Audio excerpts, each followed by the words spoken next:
ஹரே கிருஷ்ணா. விஷ்ணுராதர் அப்படின்னா யாருன்னு உங்களுக்கு தெரியுமா? சரி, நம்ம அவரை பற்றி தெரிஞ்சுக்கலாமா? இப்போ நம்ம கதைக்கு போகலாம்.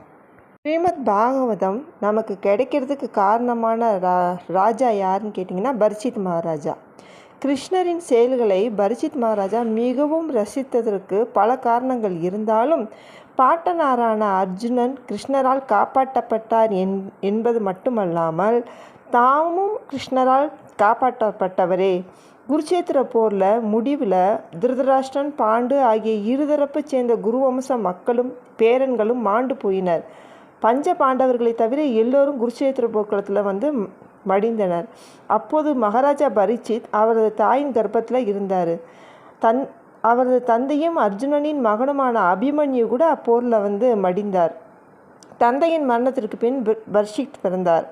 அவர் தன் அன்னையின் கர்ப்பத்தில் இருந்தபோது அவரை கொல்வதற்கென அஸ்வத்தாமன் பிரம்மாஸ்திரம் ஒன்றை விடுத்தான்.